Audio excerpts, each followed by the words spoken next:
Just ahead on CTV News. Another hat is tossed in the ring for county executive. I'm Byron Scott. We'll have that story coming up. Plus, the Prince George's County Council decides on dates for the upcoming special election. I'm Mariah Jalad. I'll have all that for you coming up on CTV News. and police share tips for a safe shopping season. Those stories and more on CTV News, starting now.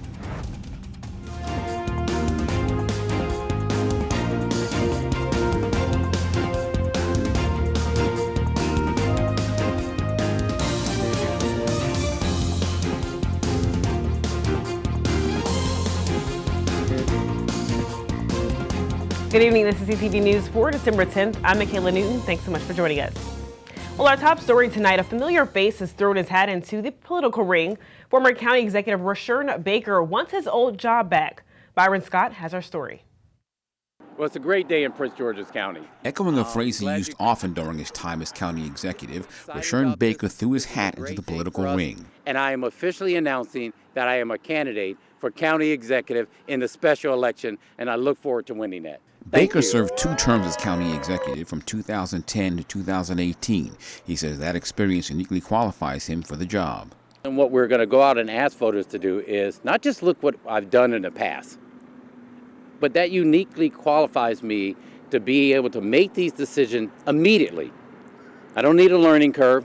It's not going to take 4 to 6 months to learn how to be county executive. I've been county executive, and that's what we need right now. As for the accomplishments of his administration, he points to the regional hospital, the still under construction Purple Line, and a shopping mall not far from today's announcement. Right across the street, you see a brand new shopping mall, brand new place, where during my administration, we were able to use dollars to keep the giant food here and redevelop this area for our Economic Development Fund. He also used the location on the 9500 block of Livingston Road in Fort Washington to point out that more work needs to be done. There are places like this mall, there are places throughout the county that need economic development. I asked Baker about the brouhaha over the future of the old Prince George's Hospital site. Both towns of Cheverly and Bladensburg want to annex it. Who should annex it, Cheverly or Bladensburg? I think the county should lead the effort to provide a mixed-use development there. It is up to the county to lead the effort on that one, and then have a talk about what happened, which town it's in, Cheverly or Bladensburg. As for other matters, Baker hinted that his election could be a cost savings for the county. If I'm elected, I'm the only person that's running that I know of so far that would not trigger another special election. You know, the other folks who are running all would have to have their seats filled. Now, before he becomes county executive, Baker must first get through the special election. And for more on that, we go to Mariah Jalad. Yes, Byron, we've known for some time now that the county will be having a special election sometime in 2025, but it wasn't until today that the county council came to an agreement that May 27th will be special election day with a primary on March 4th. And that means we'll be going 168 days in the county without elected representation in the county executive seat or representing District 5 on the council. The Board of Elections actually recommended a longer period of time between the elections, but certain council members really were pushing for a shortened time, including Tom Dernoga, who even wanted a one-stage election, totally foregoing a primary, but other council members said they didn't want to set that precedent going forward. The council voted unanimously 7-0 to adopt the election dates, with Sidney Harrison not present and with Jolene Ivey and Calvin Hawkins recusing themselves. Now, the Board of Elections says they need this time period, these months going forward, so that they can send overseas ballots, they can print out all the ballots that they need to mail to over 600,000 registered voters in the county. And actually, in this last election, the board said they weren't able to mail those overseas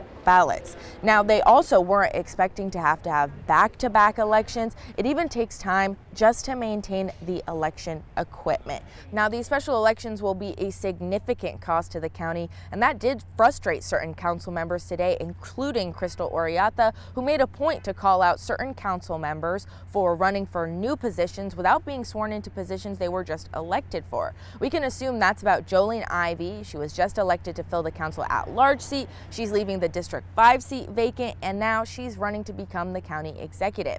If Miss Ivey or Calvin Calvin Hawkins, who's also running for county executive. If either of them become elected to that seat, that would set off another special election to fill their seats on the council. But we won't know that until special election day, May 27th. From Largo, Mariah Jalad, CTV News. All right, Mariah and Byron, thanks so much for those reports. All candidates running in this election have to file a certificate of candidacy by December 20th, and this election will be mail-in, so every registered county voter will receive a ballot and not have to go to a polling place.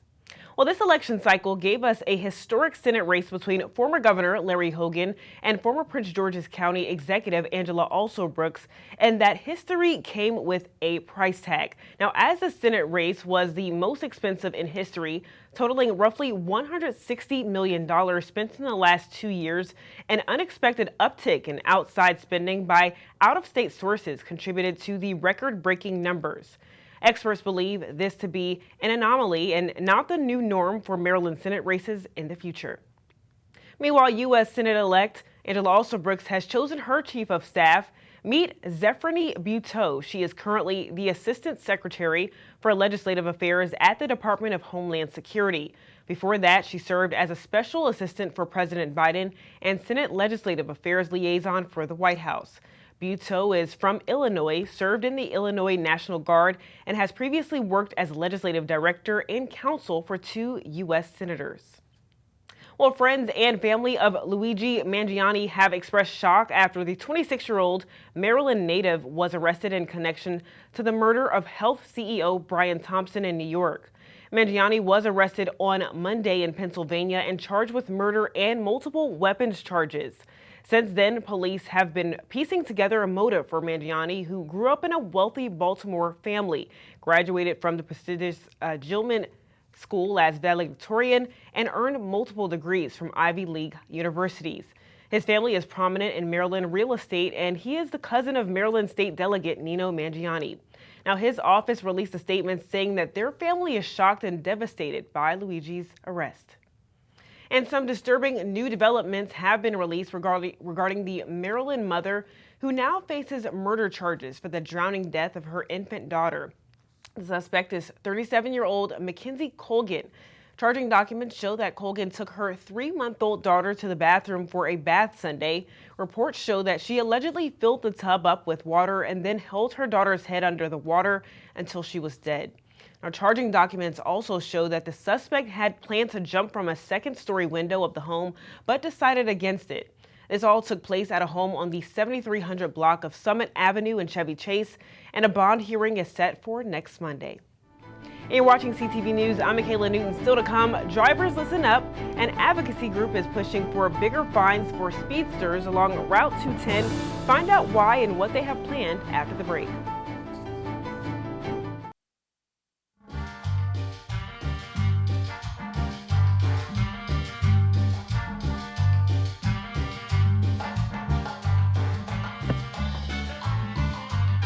Okay, Dad, look at you. I look nice, don't I? I see you. Yeah. Adding your own flavor to fashion comes with age. Oh, man, that's the best one yet. Forgetting how to add doesn't.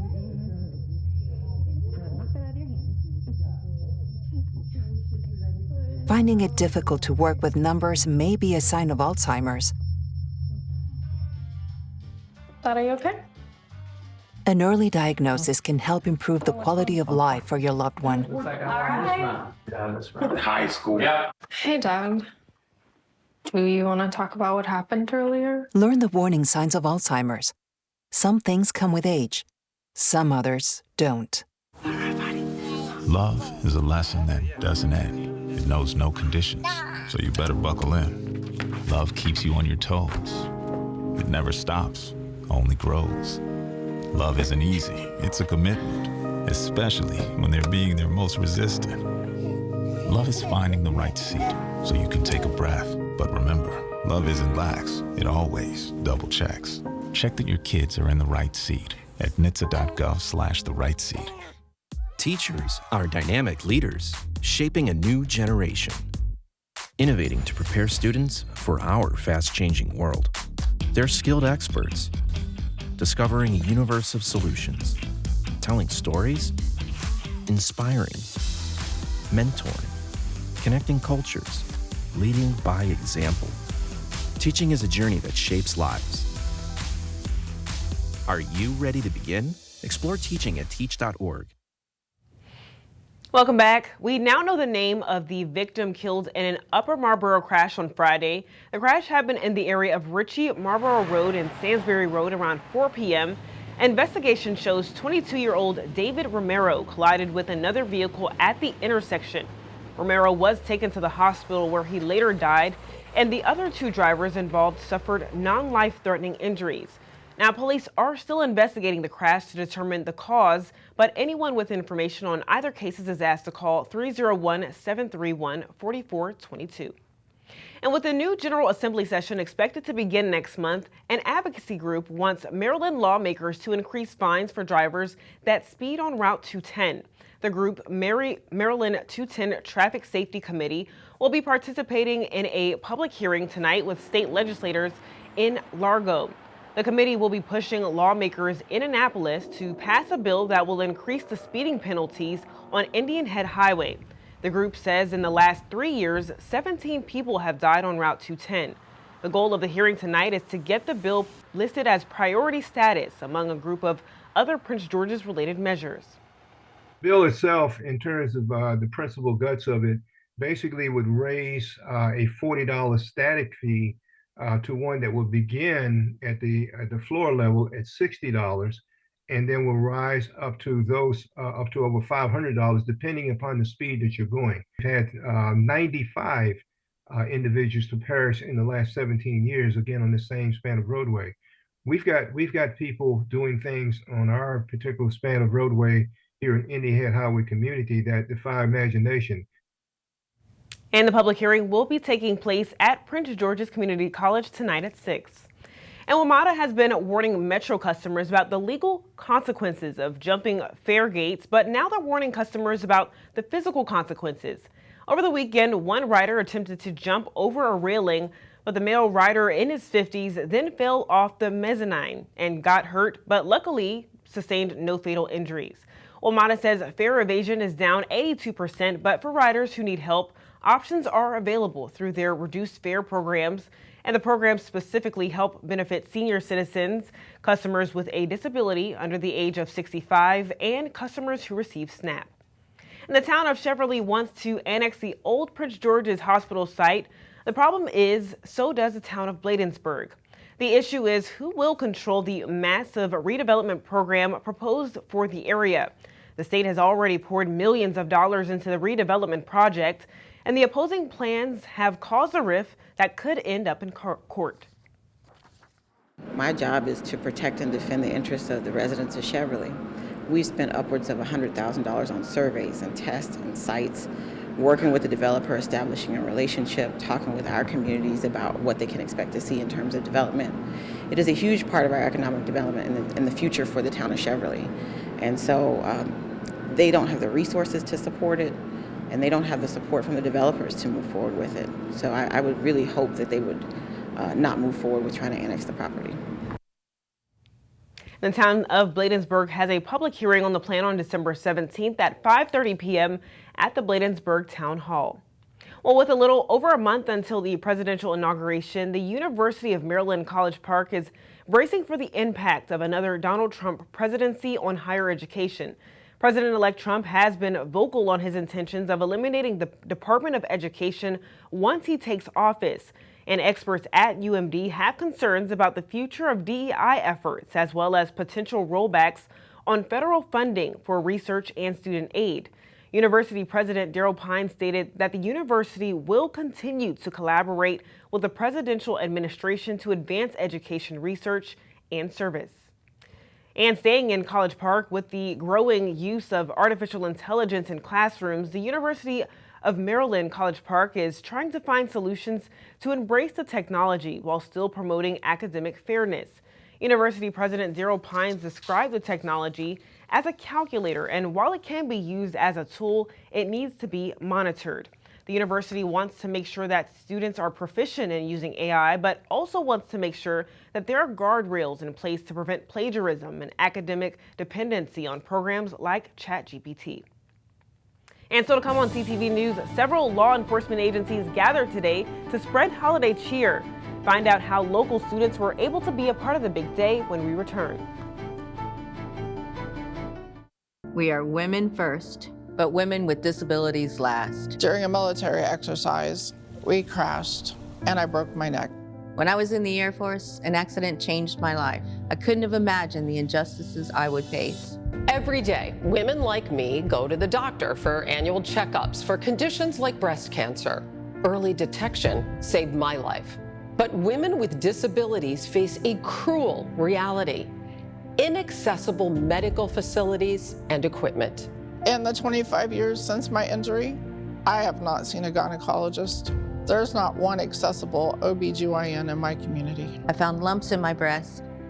I went to a doctor's office I was told was accessible, but when I got there, I couldn't get through the front door. I don't know where I'd be today without access to testing. Our veterans deserve better. Help PVA fight for access at pva.org. If words were enough, I would help you bear your burden. I would watch each child of yours grow strong and true. Teach them to read and to write and to sing, so that their voices be forgotten nevermore. If words were enough, I would sate your hunger, and you would know you are my sister, my brother, my child. If words were enough. It's so hard to predict a sick kid who just keep getting sicker, but we needed to be together as a family. My family is my entire life. My family means the world to me. When we're together and we have support from Ronald McDonald House, we can be a little stronger. They provide food and a place to rest your head, and they will help you through every step. That's what gets you through every day when you don't know how else you're gonna make it. It makes you feel like you're not alone. The annual Heroes and Helpers event kicked off today at the Target in District Heights, bringing excitement and holiday cheer to the community. More than 70 students were chosen from Andrew Jackson Academy to go on a scavenger hunt and pick out toys at Target. You can see how happy the kids were to pick out a toy of their own. But the event is hosted by Target with the help of their partners, the Prince George's County Police Department and the Sheriff's Office. This year we gave Prince George's County $2,500 to come shop with kids, shop with our youth, really help bring the community together with kids. For something like this, we got to come together. It was a beautiful event to get today. I got to shop with 2 kids. I made 2 new friends. It was just such a fun time today. When they see the cops and officers and stuff like that, it's not in a negative light.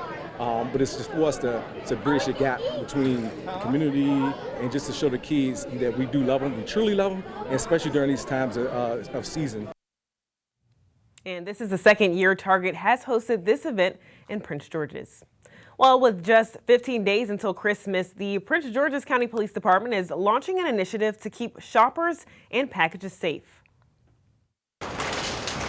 As the holiday shopping season intensifies, so does the risk of theft. Local businesses and shoppers are urged to stay vigilant. That's why local law enforcement launched the 2024 Holiday Safe Shopper Initiative. Officers will, of course, be patrolling shopping centers more frequently. They'll be patrolling areas where they know that like delivery drivers are parked and things like that. Just more high visibility in the shopping centers and malls and things. Experts remind businesses not to leave packages unattended inside stores. And for customers, the key is securing valuables in your car's trunk. It's important because, unfortunately, thieves are opportunists, so they know that people are going to be shopping more during the holiday season, and so they know that they have more of a chance to, steal packages from people and things like that. So we're really adamant on being, super high visibility, so that way we can hopefully lessen the thieves. Delivery drivers should also take extra precautions by monitoring parking areas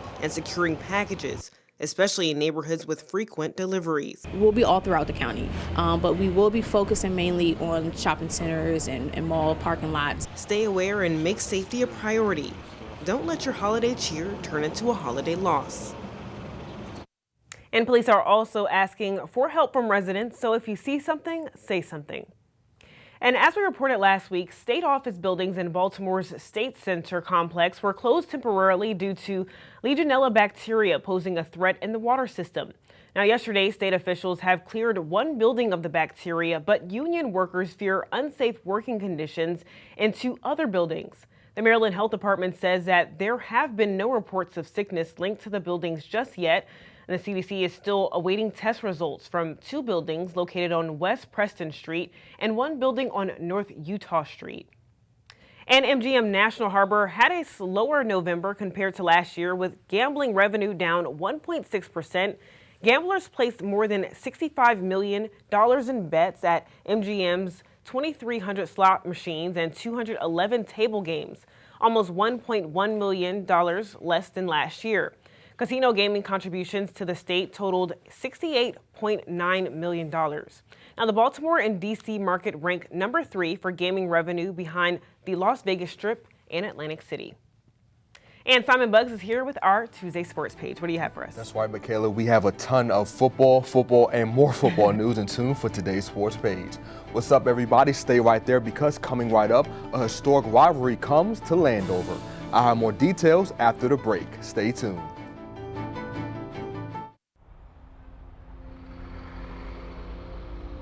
The doctor said I only had a 29% chance to find you. But I knew you were out there.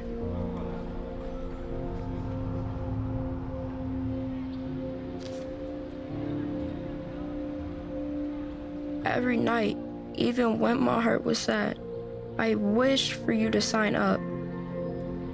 I got so sick that I couldn't go to school, but I still made people laugh. But when we matched, it was the best day ever. Dear donor, your blood stem cells saved me from leukemia. Thank you forever and ever and ever. Sincerely, Owen.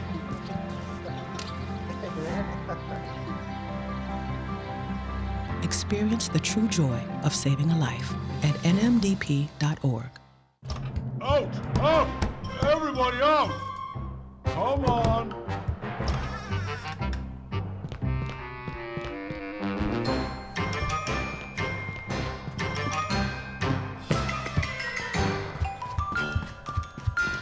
Good job. Under 2 minutes. Keep your loved ones safe from home fires. Practice a 2-minute drill until it's part of your routine. And test your smoke alarms monthly.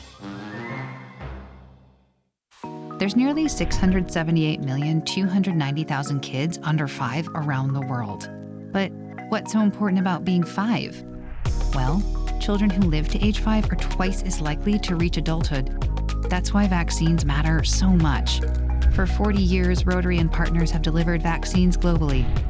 Like here and even here, in your neighborhood and around the world, Rotary is ensuring children grow up safe from preventable diseases.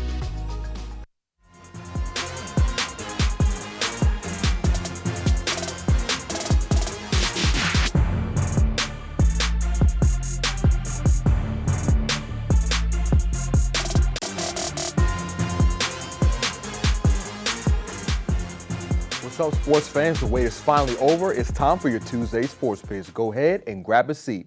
A historic matchup will be taking place this weekend as the Army and Navy football teams will suit up to face off against one another. And for just the second time in the 125-year history of America's game, it will take place in Landover, as it will be held at Northwest Stadium, home of the Washington Commanders. Some representatives from the Army and Navy football team spoke earlier today, and they expressed their excitement for the big game. We're really excited to get the opportunity to play the toughest opponent that we will face all year. It's been a special year, obviously, for us.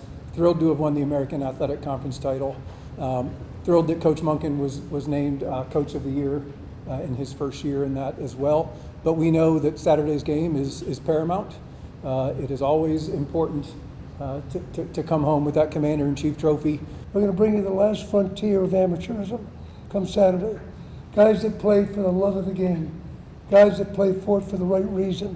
We've not lost perspective in terms of what football's all about, its basic roots. You know, the fact that these men are in it for the right reason.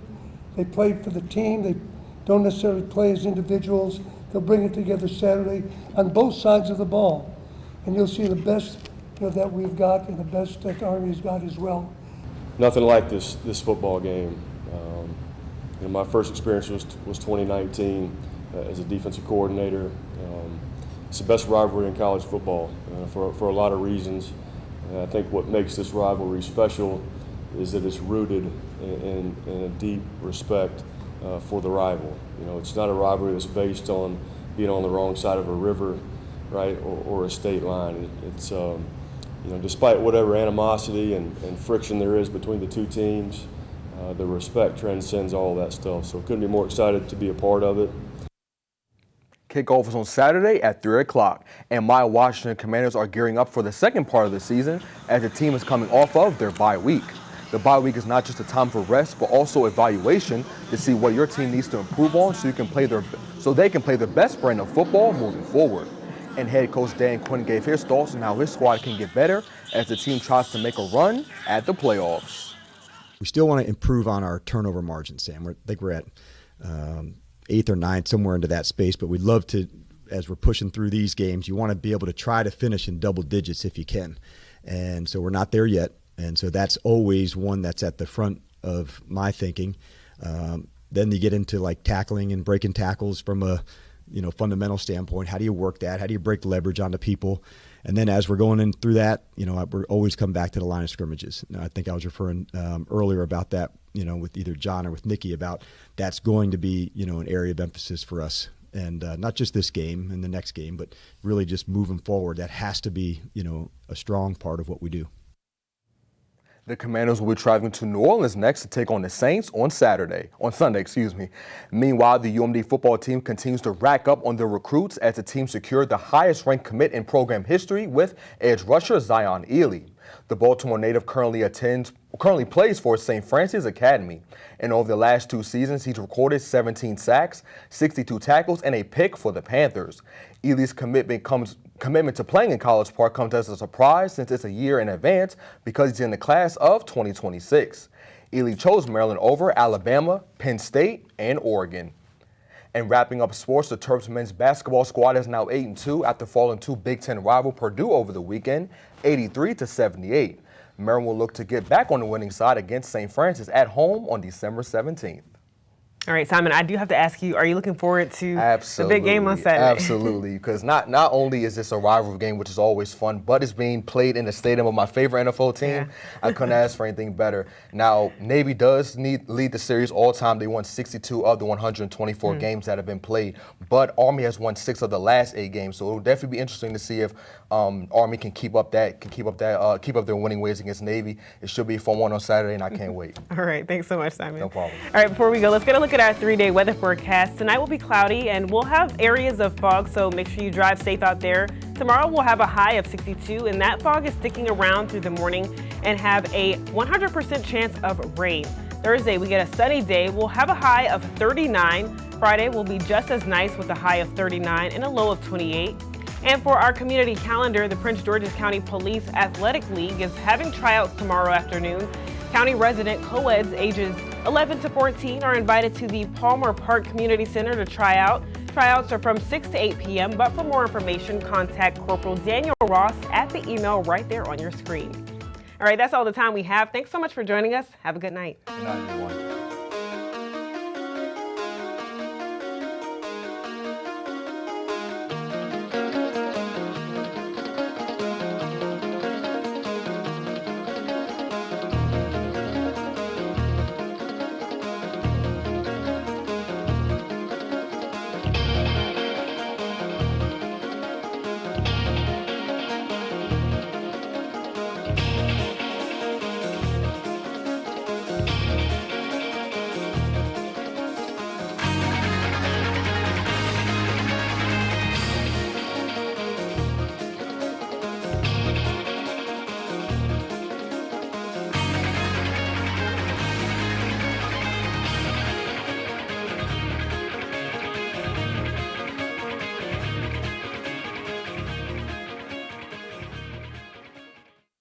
I'm Amy Grant. No one was more surprised than I was to learn I was living with a rare heart condition. So listen to your heart. I'm here today because I did. Learn more at helpheart.org.